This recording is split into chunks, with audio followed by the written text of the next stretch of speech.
네, 반갑습니다. 초등사이다 김선호입니다. 오늘은 초등 부모의 언어 습관, 그러니까 말 습관, 초등 학부모의 말 습관에 대한 이야기입니다. 우리 아이들에 대한 말이 아닙니다. 네. 말이라는 거 정말 중요하죠. 예. 초등학생들에게 엄마 아빠의 언어 어느 정도 영향력이 있을까요?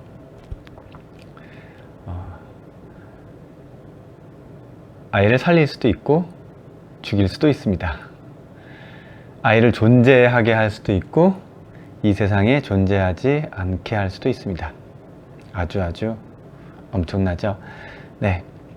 그런데 학부모님들 가운데 우리 아이에게 어떤 일이 일어나는 줄 모르고 습관적으로 좋지 않은 언어를 사용하시는 분들이 계십니다.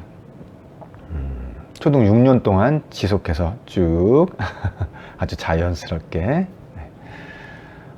특히 안 좋은 표현을 아침 등교하기 직전에 하시는 경우에는 생각보다 피해가 좀 심각합니다. 저는 보통 아침에 이제 제일 먼저 교실에 도착하는 편인데요. 도착해서 아이들을 기다립니다. 보통 이제 책을 읽으면서 아이들이 들어오면 이제 눈을 마주치면서 인사를 하죠. 눈 인사를 할 때 뭔가 제 눈길을 피하거나 표정이 어두운 아이들이 있어요. 그러면 오전에 쉬는 시간에 조용히 다가가서 물어봅니다. 혹시 오늘 무슨 일이 있었니? 어디가 아프니? 10중 8구 등교하기 직전에 엄마나 아빠에게 자존심 상하는 말을 듣고 온 경우입니다. 자, 자존심을 상하게 하는 말, 우리 아이들에게 어떤 것이 있을까요? 판단이 섞인 표현인데요. 이런 겁니다. 게으르다. 그거 하나 제대로 못하냐. 딴 애들은 다 하는 건데, 남들은 다 하는 건데, 너는 왜 그러냐. 등등의 스치듯 지나가는 한마디 말이죠. 특히 이러한 말들을 아침에 들었을 때, 저녁에 들었을 때보다 아침에 들었을 때 상황이 더 심각해집니다. 왜 그러냐면 대한민국의 70% 이상이 80% 가까이라고까지 이야기하는 사람도 있습니다. 70% 이상이 어린이들이 내향성입니다. 내향적 아이들은 자신의 마음에 꽂힌 한마디 표현을 마음속으로 계속 곱씹습니다. 아침에 감정이 상한 한마디 말을 하루 종일 간직하고 있어요. 물론 쉬는 시간이나 점심시간에 친구들과 즐겁게 놉니다. 놀다가도 문득 그 표현이 자신을 괴롭힙니다. 예를 들면 아침에 좀 늦게 일어나서 게으르다는 표현을 들었어요. 그럼 그 말이 하루 종일 문득 맴돌아요. 문제는 뭐냐면 그렇게 하루 종일 반복해서 떠올리다 보면 자기 자신을 이제 게으른 사람으로 단정 지어 버리게 된다는 거죠. 그걸 다시 회복시키려면 정말 많은 노력과 시간이 필요합니다. 한번 이렇게 툭 하고 내뱉기는 쉽지만 아이들이 이미 그 말을 몇 번씩 학교에 와서 곱씹는 동안 각인이 되고 그것을 다시 제자리로 돌려놓기는 너무 힘듭니다. 그리고 이미 5학년, 6학년이 되었고 그 기간 동안 그런 말들을 쭉 들어온 아이들의 경우 자신을 그 판단 속에 묶어놓고 거기서 빠져나오게 하는데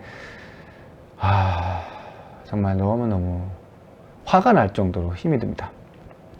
자, 그렇다면 선생님 저녁에는 그런 말 해도 되나요?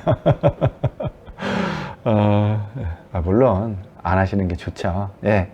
그래도 저녁에는 다시 회복할 가능성이 있어요. 그 엄마나 아빠가 말을 툭 내뱉었어도 고학년의 경우 서로 이렇게 논쟁이라도 할 여유가 있죠. 아이 나름대로 저항할 수 있는 기회가 있습니다. 부모도 나름 설명할 수 있는 기회가 있어요. 자신이 좀 심하다는 그런 생각이 들으면 잠자기 전에 미안하다라고 말할 수 있는 기회가 있습니다. 그런데 아침 등교 시간에는 그런 시간적 여유가 없어요. 엄마 아빠도 직장 나가느라고 바쁘고 아이는 학교 오면 그만이고 짧게 핵심적으로 기분 상한 말을 툭 던져놓고 학교를 보내버리는 겁니다. 그것에 대한 감당은 누가 하고 있나요? 아이가 하고 있죠. 물론 그렇게 말씀하시고 좀 심하다 싶은 경우는 이제 부모님들도 이제 회사 가서 좀 맘 찜찜하시겠죠. 그래도 결국 그 말을 받은 사람은 아이고 아이는 그걸 감당하고 있습니다. 그러면서 자신의 무의식 속에 조각하듯이 아주 깊이 그 말을 적어놓고 있죠. 네. 자, 작고 사소한 것 같지만 안 좋은 영향을 끼치는 부모의 언어 습관들, 특히 아침에는 never. 그럼 그러한 표현들이 또 뭐가 있느냐? 제일 먼저 말씀드리고 싶은 건 이제 그런 거예요. 겨우 뭐 그 정도 가지고, 겨우 그딴 일로, 겨우 그깟 것 가지고, 뭐 잊어버려, 뭐 이런 말들입니다. 이건 뭐 일상에서 자주 쓰는 표현이죠. 뭐 심한 욕도 아니에요. 그런데 이게 어떤 것에서 문제가 되냐면, 우리 부모님들은 의식하지 못하지만 아이들의 자존감을 많이 낮추는 표현 중에 하나입니다. 습관적으로 그냥 알게 모르게 낮춰주는 거죠. 아이들이 친구 때문에 혹은 공부 때문에 등등 힘들다는 표현을 할 때가 있어요. 이제 고학년의 경우는 대부분은 이제 친구 관계 때문에 그런 이야기를 하는데, 또는 뭐 어떤 걸 하기 싫다는 표현을 합니다. 사실 그때 어른들이 보기에는 별일 아닌 경우도 되게 많아요. 그래서 자기도 모르게 뭐 그딴 일로 고민하냐? 그건 시간이 지나면 그냥 해결되는 거야. 그냥 잊어버려. 뭐 그 정도 가지고. 이게 뭐 위안도 아니고 그렇다고 뭐 해결책을 내놓은 것도 아니고 그냥 애매모호한 말입니다.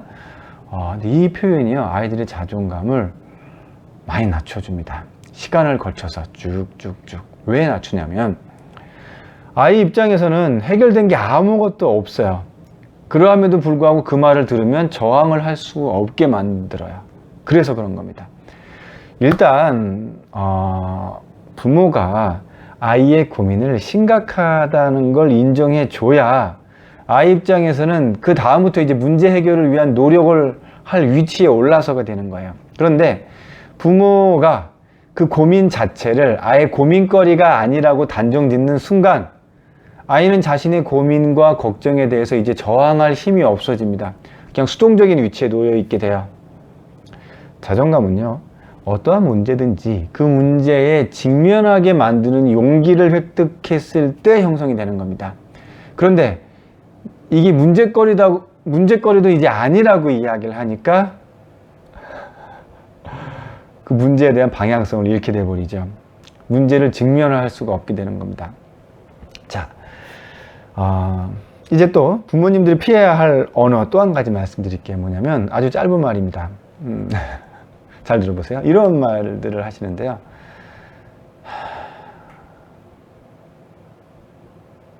말을 안 해주냐고요? 지금 말을 했는데. 잘 들어보세요. 잘. 네.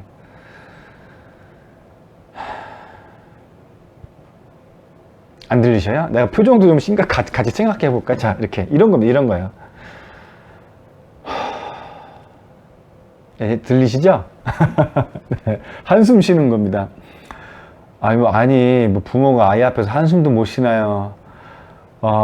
이렇게, 보통 이렇게 하시죠. 뭐 한숨을 쉬시거나 또는 이렇게 혀를 좀 차시면서, 예, 이런 거. 이런 자세, 이런 제스처. 예, 사소하죠. 예. 사소한데, 아이들 입장에서는요, 자기 자신을 정말 한심한 사람이라는 그런 이미지로 만들어줍니다. 아이들은요, 기대감을 먹고 삽니다. 뭐 늘 실수하고 다투고 잘못해도 내일은 뭔가 더 좋은 일이 있을 것이라는 기대감, 엄마나 아빠가 나를 인정해주고 믿어줄 거라는 그런 기대감, 친구들과 즐겁게 놀 수 있을 거라는 기대감, 선생님으로부터 뭐 칭찬을 받을 거라는 그런 기대감, 이러한 기대감을 모두 한 번에 무너뜨리는 표현, 바로 너가 뭐 예. 말만 안 했지 너는 뭘 해도 안 될 거야 라는 표현과 똑같은 거죠. 자, 그렇다면 이제 하지 말아야 될 것들 말씀드렸고, 또 좋은 영향력을 미치는 부모의 언어 습관도 있습니다. 아주 간단합니다. 일단 아이와 마주치면요, 일단 얼굴에 살짝 자상한 미소를 짓는 겁니다. 살짝. 이게 무슨 언어 습관인가요? 이건 표정이잖아요. 네, 아이들은요, 말보다 표정으로 더 먼저 알아듣습니다. 어떤 상황이든지 일단 미소를 지어주는 것이 아이들에게는 큰 힘이 됩니다. 사실 부모님들 자신 얼굴 표정이 얼마나 심각한지 잘 모르시죠? 나중에 그 아이들에게 말하는 톤으로 거울을 보면서 한번 말씀해 보십시오. 내 얼굴 표정이 저랬나? 저렇게 무서웠나? 내 눈동자가 저랬단 말이야? 새롭게 알게 되실 겁니다. 예. 아니면 스마트폰 지금 꺼내서 한번 이렇게 동영상 녹음해 놓고 보세요. 내가 엄마로서 말할 때, 아빠로서 말할 때 그 말, 밥 좀 많이 먹어라, 밥 빨리 먹어라, 아니면 반찬 좀 먹어라, 뭐 그런 표현을 하면서 얼굴 표정을 한번 봐보세요. 어떠신지. 내가 이렇게 차갑고 무뚝뚝한 표정, 눈동자 있는지 아마 정말 깜짝 놀라실 겁니다.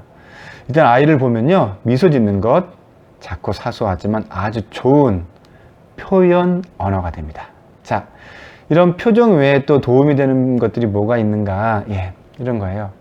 어떻게 말해야 될지 잘 모르겠다면 일단 아이의 감정 표현을 그냥 따라 하시면 됩니다. 예를 들어 우리 아이가 짜증나 라고 얘기했어요. 그러면 그냥 그 말을 따라 하세요. 짜증났구나. 이렇게. 이게 끝인가요? 네, 끝입니다. 아니, 선생님 이게 뭐예요? 아무것도 해결되는 게 없잖아요. 네, 해결되지 않습니다. 잘 보세요. 그럼 지금까지 해결하셨나요? 보통 이렇게 하시죠. 네. 왜? 무슨 일이 있어? 뭐 때문인데? 뭐 때문에 그래? 그렇게 물어보고 아이가 짜증나는 이유를 설명해도 아이는 짜증이 가라앉지 않아요. 오히려 그 짜증이 부모에게 전이 됩니다. 그럼 다시 또 안 좋은 레포트리가 되죠. 아까 말씀드렸다. 에이, 뭐 그거 별거 아니야. 그냥 잊어버려. 뭐 그까지 걸고 가지고 그러냐? 잊어버려. 이렇게 되는 겁니다. 예. 앞으로는 방법을 바꿔서요. 그냥 짜증났다는 사실을 엄마, 아빠가 알고 있다는 정도만 느끼게 해주세요. 그러기 위해서 말을 반복해서 따라하는 겁니다. 어차피 아이들도요, 짜증을 해결해 달라고 말하는 게 아니에요. 내 상태가 지금 이렇다라는 걸 알려주는 겁니다. 그러니까 너 상태가 지금 그렇다고 라고 알아주시는 제스처를 취하시면 돼요. 짜증은요, 본인 몫입니다. 엄마, 아빠가 해결해 줄 수 있는 부분이 아니에요. 그 아이의 감정입니다. 아이가 그 감정을 툭 하고 한번 내뱉거나 또 너 짜증났구나 하면 말을 다시 듣고 다시 내가 짜증난 상황을 본인이 뭐 방에서 짜증을 내면서 뭐 다시 살펴보든 아이의 몫입니다. 아시겠죠? 예. 부모는 그 아이의 상태를 인지만 해주시면 돼요. 너가 지금 짜증나고 있다는 사실을 알고 있어 라는 것만 알려주시면 됩니다. 예. 거기까지만 하셔도 아주 잘하시는 겁니다. 자, 우리 자녀에게 어떤 막 기적 같은 일이 정말 일어나길 바라신다면 간단합니다. 엄마, 아빠의 말 습관을 되짚어 보시고요. 예. 바꿔보시는 거 고민해 보시면 됩니다. 아이는요, 부모가 말한 대로 됩니다. 잊지 않으시기 바랍니다. 초등사이다는 우리 초등학부모님들과 함께 뚜벅뚜벅 오늘도 걸어가고 있습니다. 화이팅 하십시오. 감사합니다.